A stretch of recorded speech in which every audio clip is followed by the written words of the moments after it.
Everybody rolling or ready or?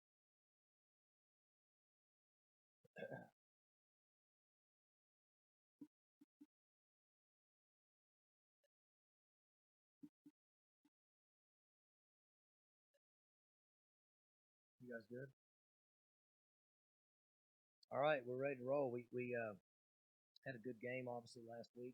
Everything was kind of what we thought it was when we looked at it. And was proud of the overall group effort. Played smart football. Didn't have a lot of penalties. Guys kept their composure, gave us a chance to fight back and win. So we'll need a good week this week. Obviously, traveling down playing Saturday night at TCU and very very good defense and fight through a lot of injuries and especially on the offensive side of the ball. So, but Gary will get them ready to play. They'll be ready to roll. So it'll be a challenge for us, just like every other game we played. But really like the attitude of our team and their approach and where they're at this time.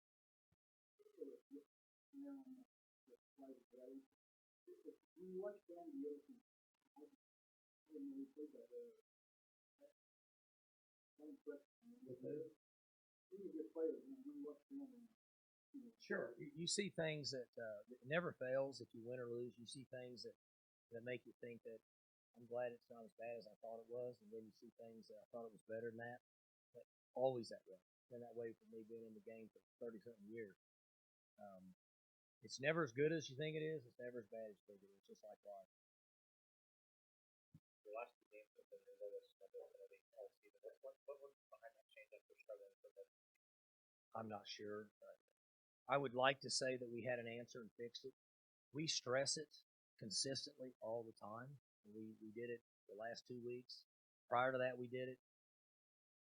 I'm not sure if maybe in the middle of the year they were a little fatigued defensively and grabbing and you know out of good body position and reaching and face masks. And the only thing I can say that we might have stressed more in the last 2 weeks is that our team cannot afford a selfish penalty, which is a late hit, swinging at a player, things like that.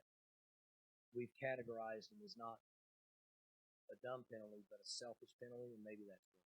If so, we're going to stick with it this week and me from now on. But certainly, we've been much better. Like this team, when they've come off their big wins this year, like Boise and Texas, the following week, hasn't played very well. Is that something that is on your mind heading into this week? Or? Last week I told you guys, I said, can we just play 2 games back to back? Now we're calling for the 3-peat. And that's honestly what we said. Can you guys do it 3 weeks in a row? And not just them, it's the coaches too. Okay, they've got to come up with good plans. We have to be good instructors and good teachers, and I have to be smart in my approach. And then on game day, it's 90% of players anyway. And it's everybody involved. And so in the meeting last night, I said I would like to have everybody in this room, players and coaches, 3-peat. We get some good, solid plans, some quality work this week, and remove the selfish penalties and make some good calls and play a good, clean game.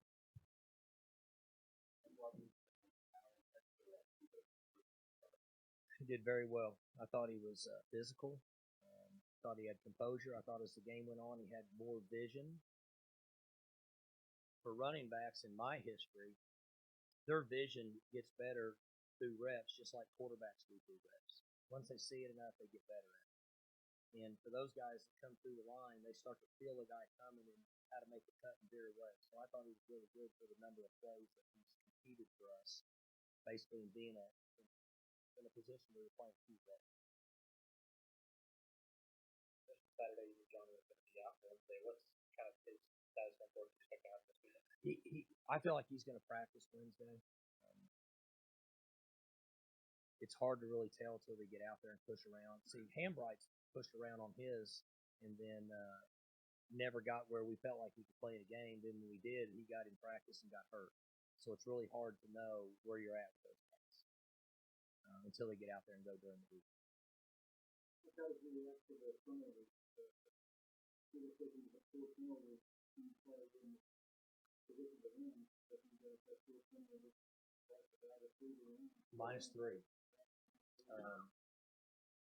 If you would have told me that at this time a week ago, I'd have said we're probably not in good position to be -3. And I said it after the game. You're -3 in the turnovers, you still scored 45 points. Now, what you did is you gave them more points because you put them in a position to be able to. Well, one, they get more possessions than us, right? We don't need to go through the math. It's 12 possessions in a game. I get 15 and you get 9. It's not a good set for us. And then we allowed them to have field position. So we addressed it. Taylor threw a couple balls here and there that he'd like to have back, and then two needs to do a better job hanging on the ball.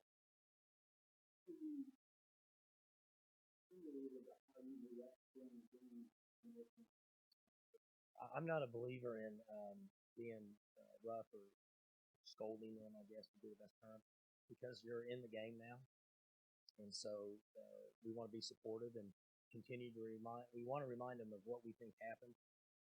You know, one of the things that you do as a young coach, you realize is not good, is when you say you have to hold on to the ball. Well, he pretty much knows that. You have to tell him why he fumbled, okay, and explain to him the mistake they made and how to prevent it, and hopefully he can absorb that the next time he touches it. Or the famous line, "Son, you got to make that catch." He knows that. You got to tell him why he dropped it. So we handle it that way. Special teams has kind of continued to be a little bit of an adventure, and kickoffs out of bounds have become the new momentum killer. I mean, do you sense that as well? The crowd even gets quiet after a score when you kick it out of bounds. 39 is going to go at it again. You know, when you start out the way he did, we have to make a change, and I'm not a big fan of that. But at that point, we have to put somebody else in there and let him kick, and Hockett came in and did great. Hockett was awesome for us Saturday in a variety of ways. And but 39 will go back at it. We'll put him in there and let him kick. I think he'll be fine. He's young. He doesn't understand how strong his leg is, his leg swing. You know, the only thing I could do would be to relate it to a golf swing. You guys understand, you know, if you come across the ball's going to go that way. You know, everything's got to come through here, and he doesn't need to. When he tries to kick the ball too hard, he comes across the ball. He doesn't need to do that. He's got a powerful leg. He just has to be smooth. You know, he's going to get 160 out of his 9-iron if he's just smooth through the ball. He doesn't need to take a big cut at it to get 145 yards. I mean, so we'll go with him, and I think he'll be fine. Obviously, the walk-on program here has been huge over the years, but what is it specifically about the center position where you guys are able to find guys, cultivate them, and turn them into starters? Well, one, it's scary. That's the scariest position to have guys that have to play, whether the backups or even down the line guys, whether it's a third team guy or not, because they have a difficult job. They got to make calls and snap the ball and function. So we've just been fortunate, and Rye was awesome for us and in his game, and he struggled some in the first half. But he got better as the game went on, made some plays, and started to realize it's not that bad. I can do this, and we've just been fortunate that we've had quality young men that walked on and been able to give us some good snaps. But we were really proud of what he gave us in that game and kept us alive and afloat, so we could have a chance to win. So you're managing everything that's not going your way in the first half and trying to figure out changes to make, and then you got Gary Busey coming up to you. Mm-hmm. And while the game's going on, what did he say to you? Well, it was awesome because he said, man, you've always been my hero, man. And I didn't know he was down there. I knew somebody said he was going to be here, but I wasn't expecting him to be there actually when the play was going on. But I guess that's him. And I said, well, you're welcome here all the time. I said, you need to come around, road games, whatever. We'll take care of you. Oh man, I love it, man. I didn't know I could be around. I said, oh, you can be around whatever you want.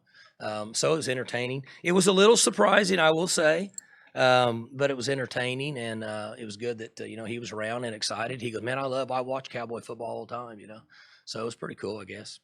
Isn't it amazing that sometimes celebrities are different from their on-screen persona, but that guy is exactly who he is. Yeah, he was for that 90 seconds that I talked to him. In that, what's amazing though is they celebrities and different people, they love college football. They watch it, and like the golfers, like all those guys that have come through here that play on the pro tour. They're liable to have a streaming phone or something while they're practicing to watch our games, even when they're in tournaments. And he was the same way. I mean, he said, I watch you guys all the time, and I love that. So it's pretty cool, you know. But I think he was pretty close to what you see on the at the movie theater. Like you broke out the dance moves after the game. Were the players asking for it, or did you just? Yeah, they I don't do it unless they ask for it. A couple reasons. One, it's kind of old news, and two, it's hard on my knees. 51 years old makes it tough. Where do the halftime adjustments, as well as they worked, I mean, where does that rank? And you think about it, I mean, we can think back to maybe even, was it 06 at Kansas when flipped everything and Ballman and Reed hooked up? I mean, It's probably the last time. I mean, I would have not have remembered that if you hadn't brought it up, but it was from an offensive standpoint, it was the best that I had probably been around in a while. Just, you know, wadding it, game plan up, throwing away, and going to the other sets worked good. Defensively is more technique. Schemes and stuff were okay. We're just getting out of gaps, and we weren't, you know, bending and getting in the right positions, and they adjusted there and settled in a little bit better in the second half. Mike, how does that go down? I mean, when halftime comes, do you guys meet immediately when you get to the locker room and decide what direction you're going to go? How does that go down? Well, the offensive coaches go in a room and with the quarterbacks, and they work for 6 or 8 minutes, and they decide what they're going to do, and then they go to the rest of the positions. Defensive coaches go in their area and do the same, have the same concept. And then you get you get about 4 or 5 minutes to get back to the linemen and the running backs and the DBs and defensive linemen, linebackers, and give them that information and what the plan is. Cash comes in and handles the special teams in the first 5 minutes, and any issues we have, he brings them up and coaches that up, tries to get all that cleaned up, or this is what we're doing good, we're going to stay with this, so on and so forth. And it's, you know, it was no different than what, you know, we went in and said, this is not working, and said, well, let's just start over, and we started over. Do you go with the offense? I go with the offense, yeah. I go in there and listen to them, and I mean, we play 13 games this year. 11 of them, I just say a few things, a couple things I see. I don't get involved in much of it. Sometimes, you know, a little more than others, and then sometimes like Saturday a bunch, but it's pretty rare. Every coach probably has been in a situation, can kind of relate to what Coach Patterson's got. I mean, he started losing guys in fall camp when he lost his best defensive lineman. It's snowballed, and now his team kind of battled back a little bit to where they could get to a bowl Saturday. Is there any empathy? I know it's competition. Well, it's hard for all of us, you know. Those 2 ends he has are still playing really good. So I don't know what it would have been like with the other guy, but those guys are playing really good. It's the world we live in, right? There's more. I think you see more guys injured now than ever before, based on the, you know, the players now are like finely tuned sports cars. You know, they can have something go wrong a little bit, maybe more so than it used to be years ago. The game's more physical than it ever has been. And it's, you know, it's not the easiest thing to deal with, but you got to try to put the guys out there to give you the best chance and make do with what you have and go on down the road. But it's pretty popular across the country now. Some years worse than others, but you know, sometimes it's not always the easiest thing to do. I don't know if you remember, you guys recruited Grayson Muhlstein, the quarterback that's going to step up for them. It's been a while. I think he may be a fifth-year guy. I know he's been there at least 4, I think, but I'm not sure how many. But it's been a while. I remember him coming out though. Pretty athletic kid from what I remember. Yeah, I can't remember his tape from back then. That's been years ago. I've seen so much stuff back then, but I remember the name. The name's easy to remember. Mike, what are the things you're looking for this week from your team to know that you think they're ready for Saturday? I don't know anymore what you look for. It's been years since I realized, you know, how practices go. Like I said, I've seen Thursday practices that made me want to cringe, and we knocked 600 yards out. I've seen Thursday practices that were clean, and we couldn't function at all. So we just try to stay consistent with the plan and be simple, not get out of our box, and talk about being a smart football player. And then you have to practice it during the week. You know, the talk part of it doesn't do a lot. We have to focus and practice on it and make sure that we're teaching and coaching what we say we ask them to do. That way we know that we're actually getting those results. instead of just talking about it. Excuse me. I didn't mean to interrupt you. Go ahead.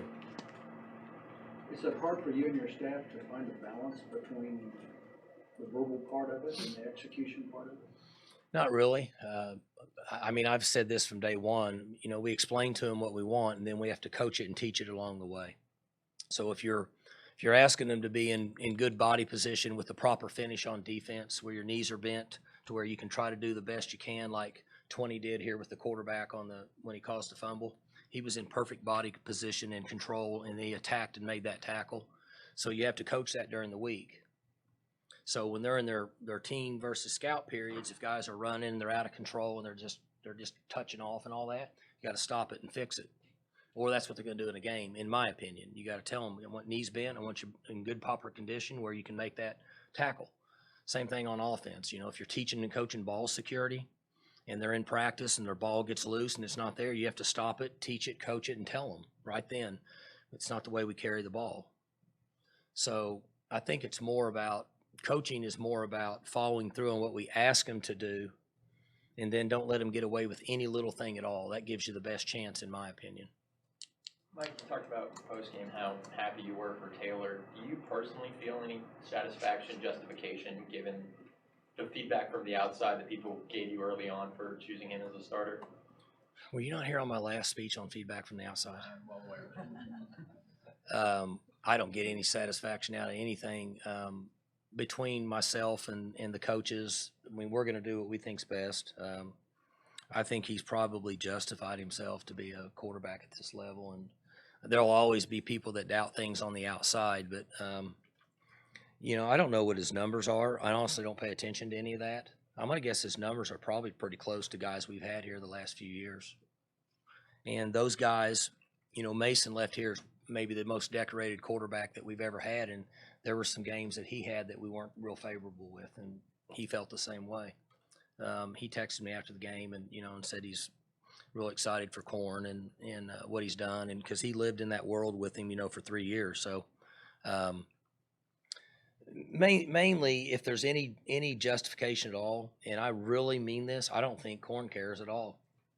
He loves to play football. He loves to be at Oklahoma State. He loves his team. He loves to compete. And if people like him, I think he's probably okay with that. Human nature is you want people to like you. If people doubt him, I don't really think he cares. Now, some players are not like that. Some players let things like that eat them up. And that makes it extremely difficult to live in the world we're in today with so many people having a platform that don't know a lot about what they're talking about. So I think it's good for him that he just handles things the way he handles it. I know this.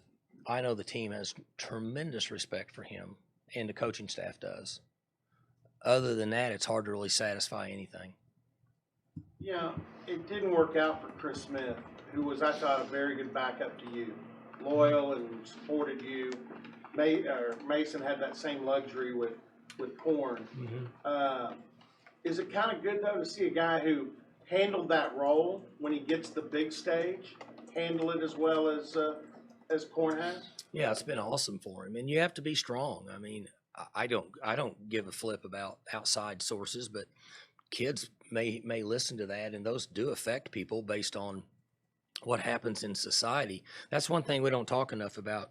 Everything that we do or say affects people to a certain extent. You know, it can trickle down to the bullying effect that we're trying to get out of junior highs and high schools.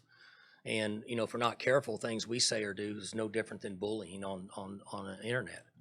So, you know, here, like Chris Smith that was here when I was here, graduated with an engineering degree. And, yeah, maybe it didn't work out as much in football because he wasn't on the field as much as he wanted to. But I know he had a really good job in engineering. And then I know that a headhunter got him, and I think he was at one time a CEO of a pharmaceutical company and doing really, really well. So from that standpoint, it worked out great.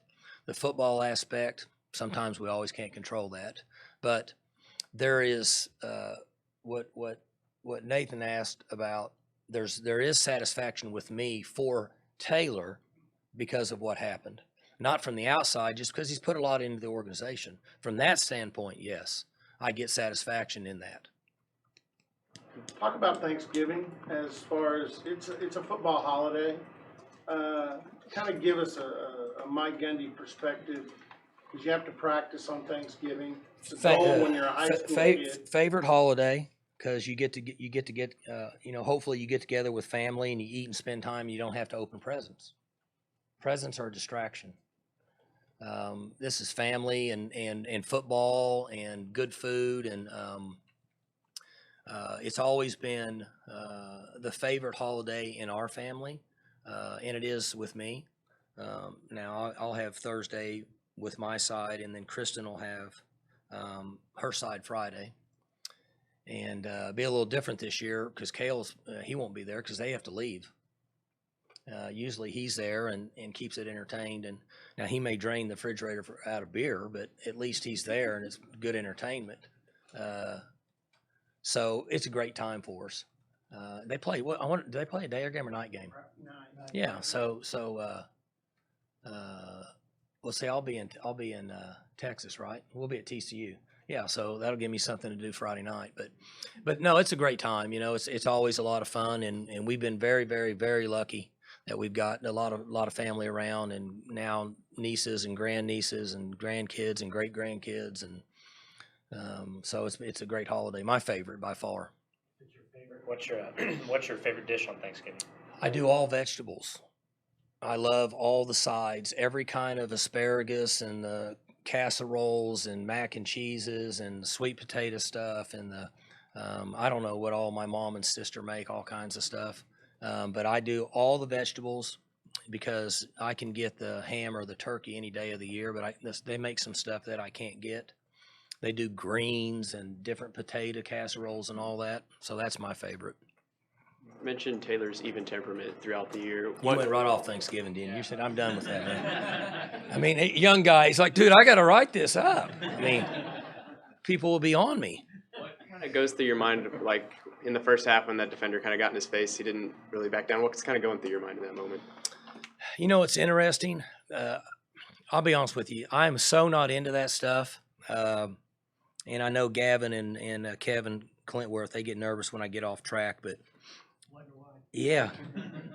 I've been good, though. I haven't got off on any rants or anything. I don't like that part of the game, okay? Some people say, well, it's the aggressiveness and all that. To your point, there was twice that happened in the game. Do you see the other one down here? On Tylen Wallace in the corner okay, well, I was a little shocked because that's not anything from him. He's probably sowed his oats a little bit, and he's like, hey, this is my team. That might have been the first time that he personally said, this is my team. Because, Mason lived in that world, but he had a lot of games of experience. But back to the subject, I answered your question. I can't stand it in the NFL. I can't stand it in college, and I can't stand it in high school. It's got nothing to do with the game. Just play the game. Can somebody please catch a ball and get a first down and not do this? Just one time. That's your job. Now, I bet James Washington doesn't do that. I haven't watched enough. Does he not do it? See? He's been raised the right way. I know they do it. I know it sells tickets. I know people like it. My youngest son's favorite player is Odell. So he loves watching all that, and that's what people want. But I'm not a big fan of any. Let's just play the game, okay? And let's do things the right way. You're supposed to get a first down. You're supposed to make a good run. You're supposed to make a good tackle. We don't have to celebrate every time we do something that's normal. That's the way I feel about it. How has Justice been coming along? He's doing better. I would expect him to be out there and running around. He has one of those injuries I told you last week. He should, at this point, get a lot better every day. If he feels good, we'll roll with it. If he doesn't feel good, we won't put him out there. Kansas announced their new head coach yesterday, Les Miles. Mm-hmm. What do you think about having him back in the conference? Well, it'll be entertaining. This conference has been entertaining, and now it'll be even more entertaining with Coach. I'm glad he got back into it. I'm not sure why anybody that gets past 60 would want to be back into it, but it's awesome for him that he wanted to do it, and he had a relationship with Jeff that goes way back, and so they'll make a run at it. But it was good to see him back out there, and nothing like seeing a guy in a coat and tie and a ball cap. Do you think his style of offense that he ran here and at LSU can translate to the Big 12, or do you think he's going to have to expand it to kind of the spread offenses that you see now in the Big 12? Did he say he was going to run that offense? I don't think he really talked Yeah, about it. I thought it was going to be interesting to see what he was going to do. I think that may be more interested than whether one or the other will work. Is what his thought will be on this is what we need to do at Kansas to have enough to score points or whatever his plan is to win games. I think that'll be interesting. If he decides to do what he's done, he knows that offense blindfolded, and he knows it. And if you guys, some of y'all that have been around him, you know him. If he decides to do it now, he's going to do it, and he's not going to worry about what people think if that's the direction he goes. Can you run some of those concepts out of spread? Yeah, you can. It's not as easy with some of the stuff he does based on trying to gain a gap advantage. You gain gap advantages with tight end and wings, basically. So when you're short edged, it's really hard to do. Now you're seeing more pull plays. Oklahoma's made the double pull play famous the last few years. More people are trying to run that. It's a really good football play. If you have a guy that can keep, like the guy they had this year and last year, they can make that a really good play by protecting the edge, by just keeping the ball. That would be the closest thing to some of the stuff he's done. He's done a lot of running plays, but the plays you're talking about, you need a tight end and a wing to get an advantage, in my opinion. He may know something I don't, but that would be my opinion. What were you doing when you first heard the news? About Coach? Gosh, I don't know. I think everybody knew for days. I was guessing that if he took a $4.5 million cut from Louisiana, that he had some security that he was going to get the Kansas job. I know he's 65, but you figure he can still add good. So once that happened, he'll like that comment. Once that happened, I felt pretty sure that he had the Kansas job. I can't imagine a guy would forfeit $4.5 million. Still kind of need an interpreter for his news conferences. I have not seen any of that. Did not catch any of that. I heard him talking down the hall, but I didn't get any of it. So. Have you talked to him? Have not talked to him. I'm looking forward to seeing him at the spring meetings. That's what I was going to ask. How do you think those coaches' meetings are going to be now, having him back? It's a pretty good group right now, One thing about our meetings, and I've said this, we all get along. We get along. We don't. There's been some heated exchanges, but pretty much everybody's good after that.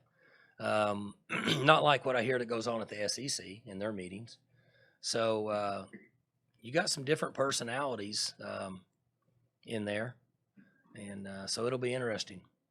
How much have you kept up with him over the years?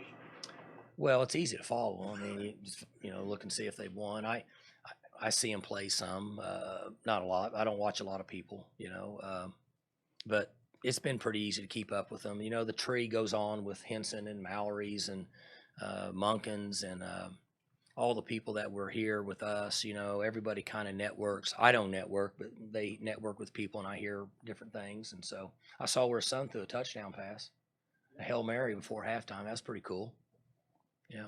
You were one of his first guests on his podcast when he started those. So. Mm-hmm. Yeah, that was interesting.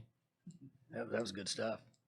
Kansas comes here next year. Is that going to be weird for you standing in this stadium with him on the other side? You know what's funny about that? People ask me that about Cale being over there and Dana and Wickline and I don't know how many other guys that we've had, Meacham and Looper and names going. I forget who's over there. I never actually even look at the other head coach. You just I live in my own world. I got no idea what's going on over there. So I would probably forget after about midway through the first quarter. That said, you have referred to him as coach the entire time. This is still a guy that you hold in a high regard. Yeah, I'm pretty old-fashioned. You guys know how I am about things like that. He's still, to me, a mentor from a standpoint of he taught me a lot of offensive football, things that I didn't have any clue. And I think that his pedigree, which we have here with Josh, dates all the way back to Coach Schembechler and them. And I think that they're as good at training guys to play offensive line as there are. And so, to me, he's coach. He's a coach. He's been very good to my family. And so I just kind of see him that way, you know, plus he's a lot older than me. So Any other coach? good. All right, thanks.